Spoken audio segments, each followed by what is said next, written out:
Selamat siang buat kita semua. Kita mengucap syukur kepada Tuhan Yesus Bapa kita karena sampai siang hari ini kita masih dan selalu diberkati oleh Bapa kita, terutama untuk kesehatan kita. Terima kasih ya Bapa untuk berkat kesehatan-Mu dari pagi hingga pada siang hari ini. Kami masih menikmatinya dan biarlah berkat ini kami pergunakan untuk kemuliaan bagi nama-Mu dan menyenangkan hati-Mu. Terpuji nama-Mu Bapa hari ini sampai selama-lamanya. Amin. Kita akan lanjutkan firman Tuhan dan kita undang Roh Kudus, kita berdoa. Bapa di surga, terima kasih Bapa untuk kasih setia-Mu pada siang hari ini. Kami akan melanjutkan firman-Mu ya Bapa. Sertai kami, ajari kami, kirimlah Roh Kudus supaya menuntun hati pikiran kami masing-masing. Supaya setiap firman yang akan kami baca boleh memberikan pencerahan bagi kehidupan kami, menjadi terang bagi jalan kami. Dan kami menjadi anak-Mu ya Bapa, supaya juga bukan hanya di bibir kami saja, tetapi juga di dalam perilaku kami, menyenangkan hati-Mu, memuliakan nama-Mu.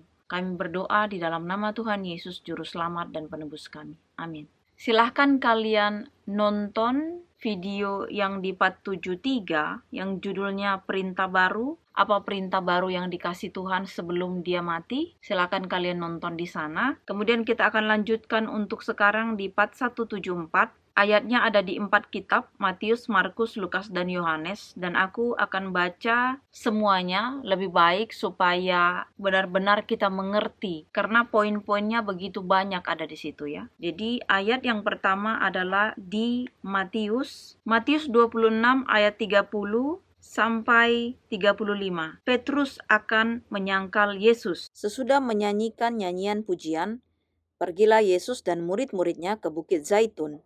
Maka berkatalah Yesus kepada mereka, "Malam ini kamu semua akan tergoncang imanmu karena aku. Sebab ada tertulis, aku akan membunuh gembala dan kawanan domba itu akan tercerai-berai. Akan tetapi sesudah aku bangkit, aku akan mendahului kamu ke Galilea."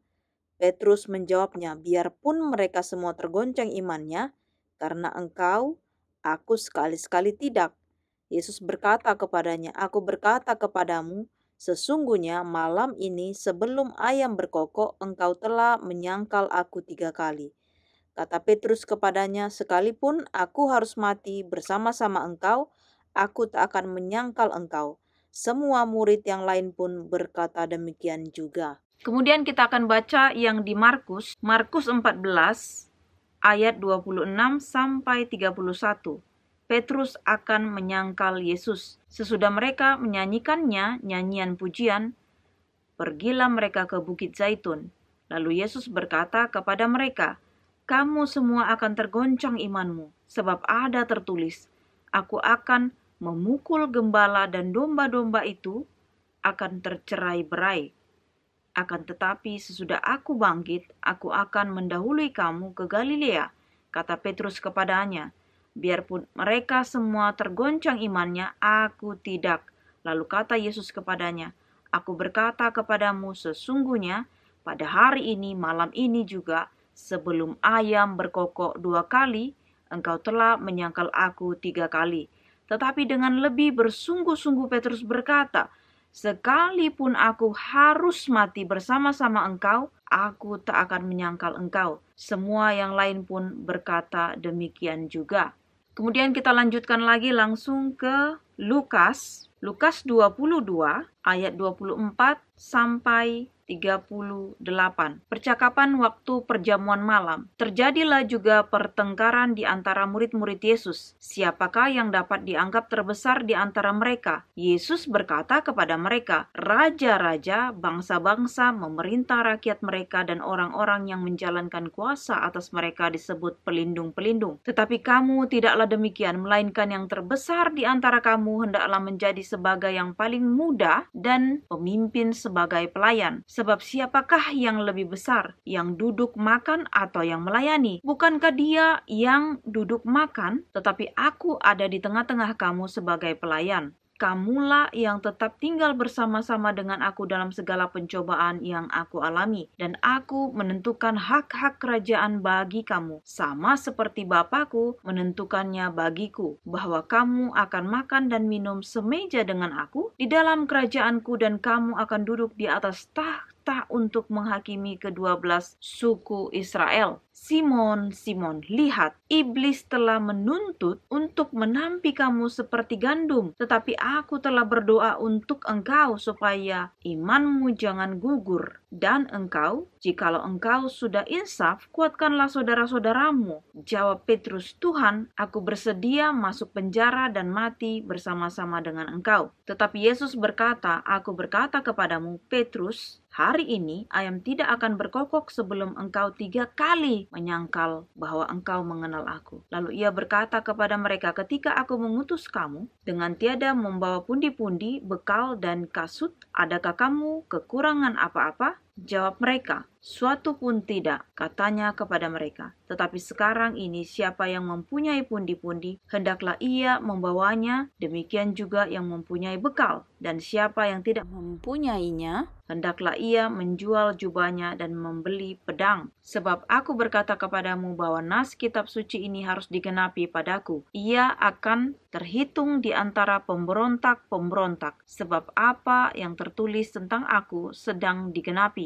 Kata mereka, Tuhan, ini 2 pedang. Jawabnya, sudah cukup. Kemudian Yang terakhir di Yohanes 13 ayat 36 sampai 38. Yesus memperingatkan Petrus. Simon Petrus berkata kepada Yesus, Tuhan, kemanakah engkau pergi? Jawab Yesus, ke tempat aku pergi engkau tidak dapat mengikuti aku sekarang, tetapi kelak engkau akan mengikuti aku. Kata Petrus kepadanya, Tuhan, mengapa aku tidak dapat mengikuti engkau sekarang? Aku akan memberikan nyawaku bagimu. Jawab Yesus, nyawamu akan kau berikan bagiku? Sesungguhnya aku berkata kepadamu, sebelum ayam berkokok engkau telah menyangkal aku 3 kali. Jadi kali ini aku sudah baca semua di setiap perikop di kitab ini, di keempat kitab ini, bagaimana Petrus bahwasanya mengatakan dia mencintai Yesus, akan mengikuti Yesus, dan ketika itu juga Yesus mengatakan, hari ini, malam ini, sebelum ayam berkokok engkau telah menyangkal aku 3 kali. Tapi pada poin-poin yang aku telah baca, di situ banyak sekali rema, ya,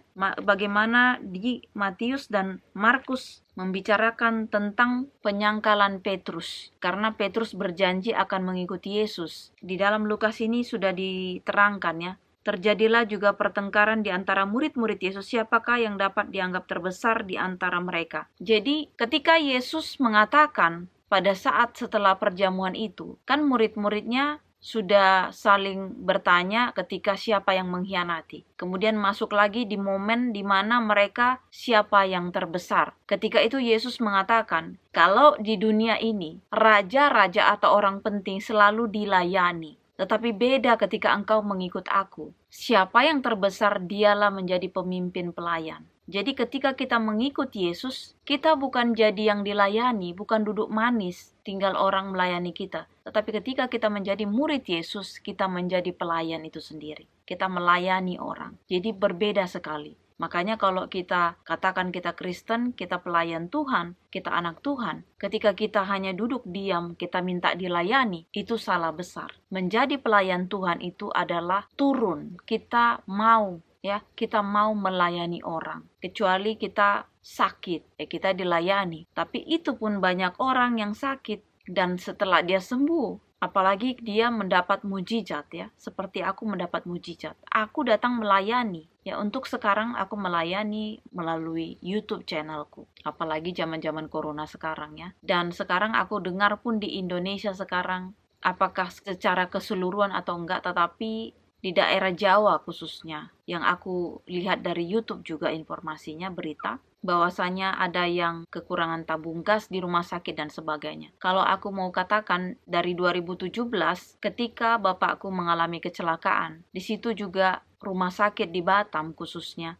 kekurangan gas oksigen itu ya. Tuh mereka nggak lengkap lah fasilitasnya. Jadi waktu bapakku mau dirujuk ke rumah sakit yang lain karena biaya yang begitu mahal pada saat itu, tidak ada katanya. Jadi ventilator nggak ada, dia bilang. Jadi pada intinya memang dari 2017 sampai hari ini bahkan belum ada perbaikan ya. Dan aku tidak mau menyalahkan ini dan itu. Tetapi yang mau aku tekankan adalah hidup kita ini memang kita tidak bisa prediksi ya. Unpredictable. Jadi ketika kita memang sudah saatnya ya sudah saatnya. Tetapi ketika kita sekarang lagi dikasih kesehatan sama Tuhan, hendaklah kita juga mengabarkan Injil. Terutama bagi kita yang hidup di terang dari kecil. Terutama kita yang sudah dipilih Tuhan dari kecil, dan hendaklah kita juga menyebarkan Injil. Kerajaan surga sudah dekat, karena kita nggak punya waktu, kita nggak tahu kapan kita mati. Kalau kita sudah mati, kita nggak punya waktu untuk mengabar Injil. Jadi selama kita masih hidup, dalam keadaan apapun, dimanapun, kita mengabar Injil. Ketika aku sekarang juga mengabar Injil, hanya dengan berserah diri ya, mengandalkan Roh Kudus, mengandalkan Tuhan, aku nggak ada lulusan Alkitab dan ini dan itu. Terus terang aku belajar secara kehidupanku, bagaimana pemulihanku dari penyakitku. Di situ Tuhan membuka hatiku supaya aku mengabarkan Injil. Karena mengabar Injil adalah sesuatu hal yang menyukai hati Tuhan, memberikan kemuliaan bagi Tuhan. Tapi satu hal juga, aku juga di sini mengabari Injil kepada diriku sendiri. Karena setiap harinya ketika aku membaca firman Tuhan, setiap harinya aku diingatkan lagi supaya menjadi seorang anak, seorang pengikut yang sejati. Dimana ketika aku misalnya contohnya hari ini malamnya contohnya lagi kesal, lagi marah dan sebagainya, di pagi harinya aku diingatkan lagi dengan firman Tuhan, ditegur lagi sama firman Tuhan, supaya aku mengingat bahwasanya aku harus menjadi seorang pelayan. Jadi pelayan itu bukan bodoh yang ibaratnya ada ambulans lewat, bukan seperti kita itu tertindas yang kita nggak bisa apa-apa, beda ya. Jadi menjadi pelayan Tuhan itu adalah menjadi orang yang mengasihi, saling mengasihi. Kadang-kadang ada juga yang menjadi seorang pelayan tapi sebatas dia bekerja jadi pelayan, kemudian dia pulang ke rumahnya, selesai dia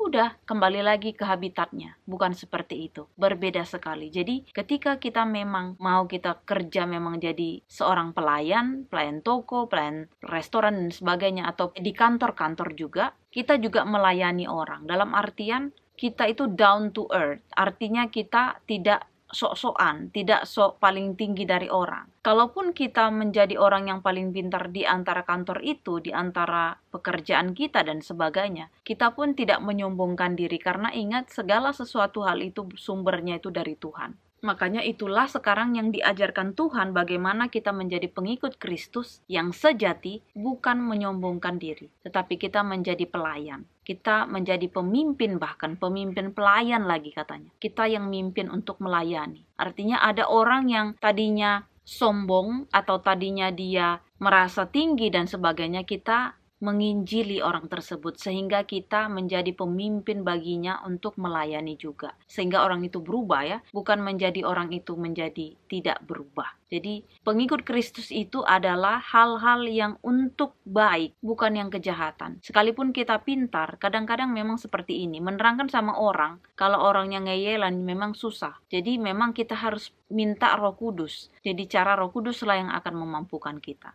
Karena menghadapi orang-orang yang ngeyel atau yang bebal memang sangat sulit. Tapi pada saat kita sudah memberitakan Injil atau kebaikan itu, kalaupun mereka tidak menerima, kita hanya bilang kita akan mendoakanmu. Udah cukup itu aja. Karena kalau kita pun terlalu berargumen dan ini dan itu, kadang-kadang pun bukannya jadi damai sejahtera yang ada, tetapi kita jadi menimbulkan dendam, amarah, kebencian dan sebagainya. Jadi tidak usah. Jadi kita harus bijaksana juga. Karena Tuhan mengajarkan kita juga hendaklah kita cerdik seperti ular dan tulus seperti merpati. Bukan jadi licik, tetapi kita cerdik. Licik beda ya dengan cerdik. Kemudian kita akan lanjutkan lagi yang tadi. Di sini dikatakan, setelah Tuhan Yesus mengatakan bahwasanya ketika engkau menjadi anakku, muridku, pengikutku, engkau harus melayani, bukan kau yang dilayani ya. Jadi di bawah lagi dikatakan, di sini ketika Yesus juga mencari atau menentukan murid-murid Yesus, Yesus memberikan benefit atau komplimen kepada murid-muridnya ya. Di ayat 29 dari Lukas ya, yang di Lukas tadi. Dan aku menentukan hak-hak kerajaan bagi kamu, sama seperti Bapa-Ku menentukannya bagiku, bahwa kamu akan makan dan minum semeja dengan aku di dalam kerajaanku, dan kamu akan duduk di atas tahta untuk menghakimi kedua belas suku Israel. Jadi ketika di sini dikatakan murid-murid Yesus yang mengikut dia sejati, katanya 12 murid ini juga akan menghakimi kedua belas suku Israel nanti ketika sudah kiamat ya, pada waktu pembangkitan orang mati, dan disitulah akan terjadi penghakiman. Disitulah murid-murid Tuhan Yesus ini, yang ke-12 ini tadi, akan menghakimi 12 suku Israel juga. Jadi membantu Tuhan Yesus dan Bapa itu sendiri. Karena Yesus dan Bapa adalah satu ya. Kemudian di sini dikatakan juga, di ayat 31, Simon, Simon, lihat iblis telah menuntut untuk menampi kamu seperti gandum. Tetapi aku telah berdoa untuk engkau supaya imanmu jangan gugur. Dan engkau, jikalau engkau sudah insaf, kuatkanlah saudara-saudaramu. Jawab Petrus, Tuhan, aku bersedia masuk penjara dan mati bersama-sama dengan engkau. Tetapi Yesus berkata, aku berkata kepadamu, Petrus, hari ini ayam tidak akan berkokok sebelum engkau 3 kali menyangkal bahwa engkau mengenal aku. Jadi Tuhan di sini sudah juga mengingatkan sama seperti di Matius dan Markus, ketika Yesus mengatakan, Simon, Simon, iblis telah menuntut menampi kamu. Artinya begini, iblis tadinya yang kita katakan bahwasanya kelihatannya dia jauh, tidak ya. Iblis itu sangat dekat, begitu dekatnya. Ketika itu Yesus sudah katakan, iblis sudah menuntut supaya kalian ini ditampi. Ditampi itu diartikan adalah mengalami pencobaan, mengalami masalah. Karena ini posisinya Yesus akan disalibkan. Artinya Yesus yang tadinya adalah penguat mereka, yang bagaimana Yesus melakukan mujizat, mereka ada di situ, masih ada ibaratnya kepalanya. Contoh beginilah gampangnya. Kalau kita di sebuah geng, ada orang yang paling kuat. Ketika kepala geng kita itu kuat, kita pun kuat ya. Tapi ketika kepala geng kita itu diambil secara tersendiri, dia dilukai, anak buahnya atau yang lainnya yang tadinya karena kuat oleh dia menjadi lemah. Bahkan mereka terjerai-berai. Sama seperti murid-murid ini. Yesus adalah penguat mereka. Yesus adalah sumbernya. Ketika Yesus diambil, maka murid-muridnya pun tercerai-berai. Itu tadi, dombanya tercerai-berai. Kenapa? Karena murid-murid ini belum dilengkapi dengan Roh Kudus. Kekuatan itu tidak ada. Aku ulangi lagi, ketika kita hidup tanpa kasih karunia dari Tuhan Yesus kita itu, kita nggak bisa kuat, kita nggak bisa menjalankan kehidupan ini. Kita tidak bisa mengalahkan si iblis. Kita kuat karena kekuatan daripada Tuhan. Jadi jangan coba-coba sendirilah. Itu aja ya. Terus di sini dikatakan, aku telah berdoa untuk engkau supaya imanmu jangan gugur. Dan jikalau engkau sudah insaf, kuatkanlah saudara-saudaramu. Nanti selanjutnya kita akan tahu. Makanya dibilang Tuhan, aku mengatakan sekarang, jadi ketika itu terjadi, kalian pasti mengerti. Sekarang aku katakan, kalian gak mengerti, kata Tuhan. Simpelnya begini, Yesus mengatakan, aku sudah berdoa untukmu Simon. Jadi kalau kau nanti tergoncang imanmu, supaya yang kudoakan itu menguatkan engkau. Roh Kudus bekerja atasmu. Tapi ketika engkau insaf, engkau harus menguatkan saudara-saudaramu. Jadi ketika engkau insaf, engkau menguatkan saudara-saudaramu, disitulah Roh Kudus bekerja juga dengan saudara-saudaramu atau murid-murid yang lain. Nanti kedepannya kita akan mengerti ketika Simon terguncang imannya pada saat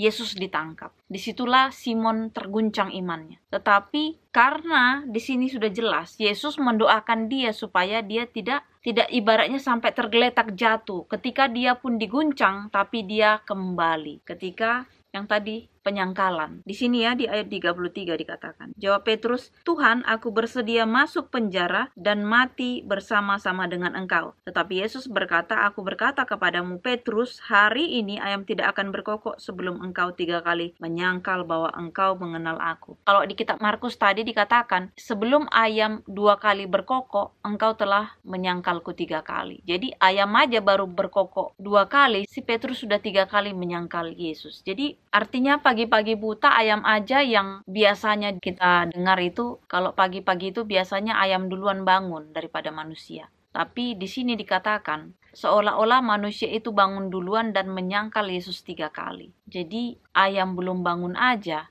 dan belum berkokok 2 kali, si Petrus sudah menyangkal Yesus 3 kali. Jadi ketika penyangkalan itu kita lakukan, bahkan lebih daripada yang kita dengar ayam yang pagi-pagi udah bangun, kita udah seperti menyangkal, itu sebenarnya sudah menjadi rema buat kita. Yang kita tahu ayam itu pagi-pagi dia yang duluan bangun, yang berkokok. Tapi pada saat Yesus ditangkap itu, Petrus sudah menyangkal Yesus 3 kali. Jadi alangkah sedihnya. Makanya malam itu benar-benar kalau aku rasakan sekarang adalah malam di mana kasih sayang Tuhan itu bersama muridnya. Dia katakan, aku mendoakanmu Petrus supaya imanmu jangan tergoncang. Makanya ketika tergoncang pun iman si Petrus, ketika dia menyangkal Yesus 3 kali, disitulah Petrus digerakkan oleh Roh Kudus bahwasanya aku bersalah. Bertobat ya, insaf. Ampuni aku Tuhan. Makanya pada saat nanti Petrus itu akan menangis sesenggukan ya. Kalau kita mau bilang Petrus itu kan udah besar ya, sudah dewasa. Dan ketika dia nangis sesenggukan, nanti kita akan baca selanjutnya, nanti kita akan tuntaskan perjalanan Yesus Kristus ini, karena aku juga di sini merasakan seperti kesedihan ya. Makanya aku selalu pakai baju hitam ini. Ini detik-detiknya ketika Yesus akan mati. Dalam artian Yesus mati di kayu salib, dia tahu kapan matinya. Makanya semuanya dipersiapkan. Ketika semuanya kita tahu kita kapan matinya, kita semua sudah persiapkan. Makanya kalau permintaan doaku itu selalu aku ingin mengetahui kapan kematianku supaya aku menyiapkan semuanya. Jadi jangan sampai kita nyusahin orang. Jadi ketika Yesus tahu kapan dia matinya, dia menyiapkan semuanya sesuai dengan kehendak Bapa. Disitulah kita diajarkan bahwasanya ketika kita pun tidak tahu kapan kita matinya, tetapi kita sudah menyiapkan diri kita. Makanya dibilang, hiduplah hari ini, bersyukurlah hari ini, seolah-olah besok hari kematianmu. Makanya dari sekarang kita yang masih bernafas ini, hendaklah kita pun memuji Tuhan selalu. Jadi kapanpun kita mati, kita sudah nggak ragu-ragu lagi.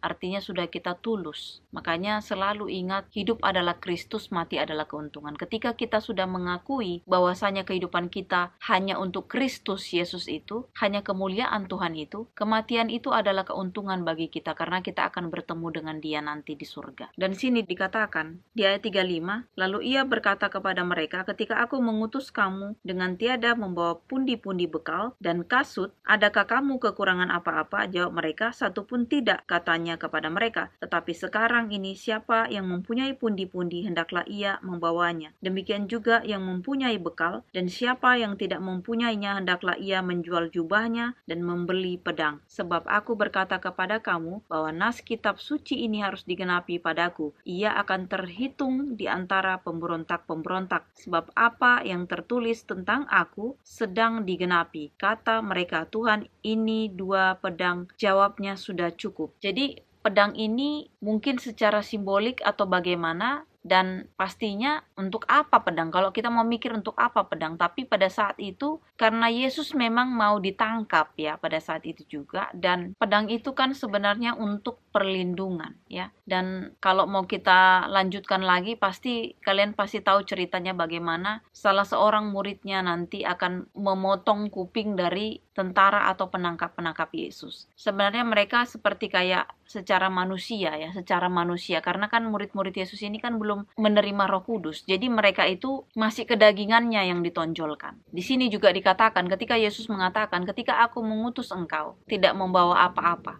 apakah kalian kekurangan? Tidak, katanya. Jadi makanya di sini dikatakan seorang yang diutus Tuhan itu jangan pernah mengandalkan kekayaan atau apapun yang limited, tapi andalkan Tuhan dalam segenap hatimu, dalam segenap jiwamu. Karena hidupku pun, aku selalu, kalau mau dibilang, aku mengandalkan Tuhan. Aku nggak punya kekuatan apapun. Yang ku andalkan adalah Tuhan. Dan satu hal, kalau Tuhan sudah membuka semua pintu-pintu itu, tidak ada yang bisa menutup. Jadi andalkan selalu Tuhan. Kadang-kadang kita mengandalkan kekayaan, uang kita, harta dan jabatan kita, semuanya itu akan sirna, limited. Ya, jadi aku sudah katakan banyak bukan hanya di channel yang satu, yang ini ya, di Wonderland bersama Yesus Forever, di channelku yang satu lagi itu yang Ulisian Braban juga. Jangan pernah andalkan negara, kekayaan kita tinggal di mana, atau jangan pernah andalkan itu. Andalkan selalu Tuhan di dalam hatimu, jiwamu, pikiranmu, hidupmu. Karena hanya kekuatan dari Tuhanlah kita mendapat kasih karunia itu. Karena kalau kita mengandalkan kedagingan kita ini, harta kita ini, semuanya sirna. Apalagi waktu aku mengandalkan sesuatu hal yang limited. Contohnya, oh aku tinggal di Belanda, oh aku tinggal di negara kaya, oh aku tinggal di sini dan bla bla bla. Mungkin pada saat itu belum ya, aku belum mengandalkan Tuhan di dalam kehidupanku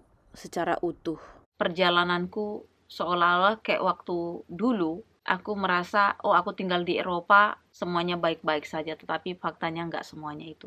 Ada saat-saatnya nanti aku akan membuat testimoni bagaimana aku juga mengalami perubahan hidup ya, bagaimana Tuhan mengubahkan aku. Itu nanti akan ada saat-saatnya, tapi di sini aku akan menceritakan bagaimana kasih Tuhan itu melindungi atau memberikan juga kekuatan kepada murid-muridnya yang dia akan tinggalkan. Ketika dia pun mengetahui bahwasanya si Simon Petrus akan menyangkal dia 3 kali sebelum ayam berkokok, yang kita dengar ayam itu selalu duluan daripada manusia, tetapi pada hari itu si Petrus duluan menyangkal sampai 3 kali lagi disangkal, barulah si ayam berkokok 3 kali. Ibaratnya barulah ayam itu bangun. Jadi ketika kita banyak sekali penyangkalan-penyangkalan yang kita lakukan terhadap Tuhan, terhadap Bapa kita itu, tapi dia tetap menjadi Bapa yang baik. Dia tetap menjadi Bapa yang setia bagi kita. Jadi rugi kalau kita tinggalkan Tuhan.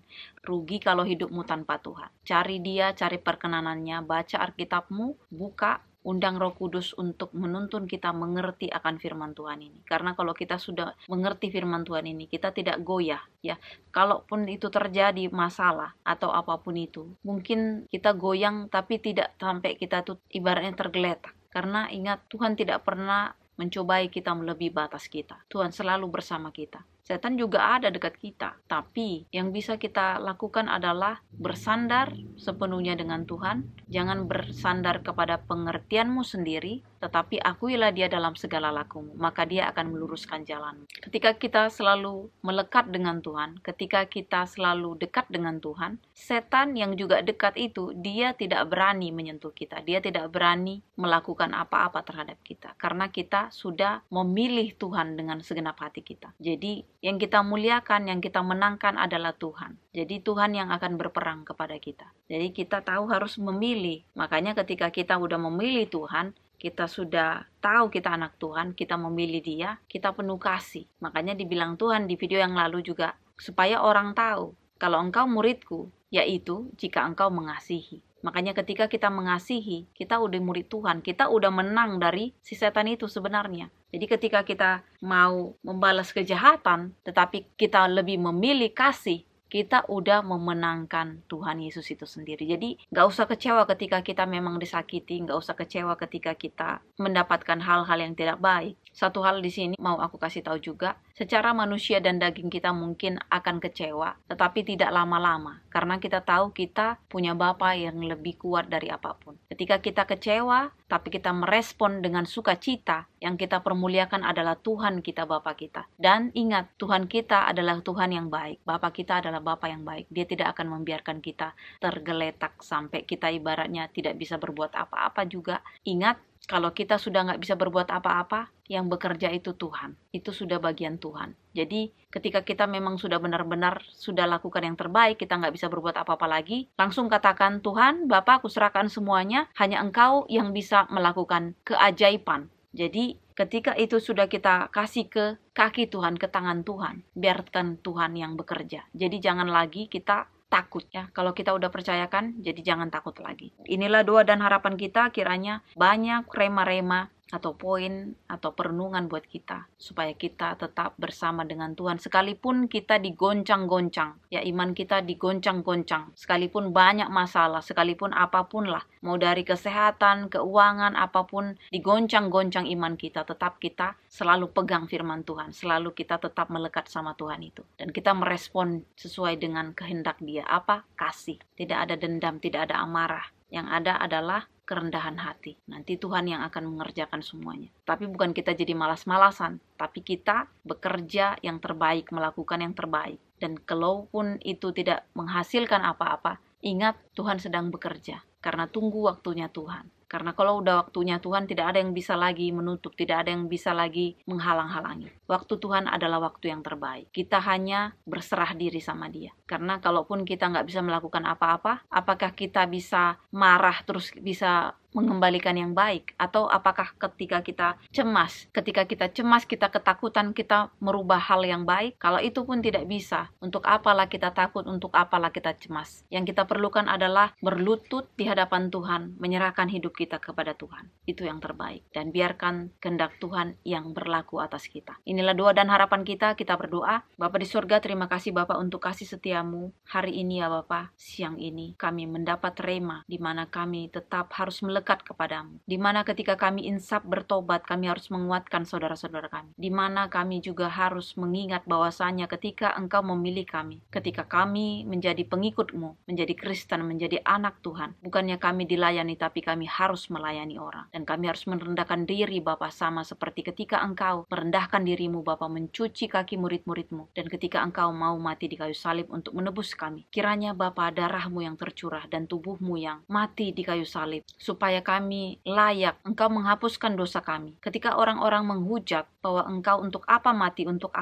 karena mereka tidak mengerti. Kematian-Mu adalah untuk penghapusan dosa kami, untuk melayakkan kami berdamai dengan Bapa, supaya kami tidak binasa, supaya ketika Engkau datang kedua kali, kami bersama-sama dengan Engkau dibangkitkan dan hidup semeja makan bersama dengan Engkau. Bapa, terima kasih. Selama hidup kami mau memuji dan muliakan nama-Mu. Sempurnakan doa kami ya Bapa, supaya kiranya juga Bapa, doa ini kami layangkan sesuai kehendak-Mu. Anak-Mu berdoa untuk orang-orang di luar sana yang menonton video ini, siapapun dia yang sedang sakit, dimanapun penyakitnya Bapa. Engkau yang menjamah supaya tubuhnya lekas sembuh seperti sedia kala. Yang mencari pekerjaan ya Bapa, Engkau berikan pekerjaan. Yang sedang mengalami duka, Engkau berikan penghiburan dari surga. Yang sedang mengalami masalah, apapun masalah mereka juga, Engkau turut campur tangan, menyelesaikan masalah dan jalan keluarnya, Engkau berikan kepada mereka masing-masing. Yang sedang bergumul, memaafkan dirinya, keluarganya, temannya, siapapun nih Bapa, yang pernah menyakiti hatinya, kiranya Engkau memberikan kekuatan pengampunan, supaya dia juga dapat mengampuni Bapa orang-orang yang melakukan kejahatan baginya, dan dia tetap berada di jalan-Mu sampai kedatangan-Mu yang kedua kali. Terpujilah nama-Mu ya Bapa. Kami berdoa di dalam nama Tuhan Yesus, Juru Selamat dan Penebus kami yang hidup. Amin. Terima kasih sudah menonton video ini. Jangan lupa di like, subscribe, dan di share.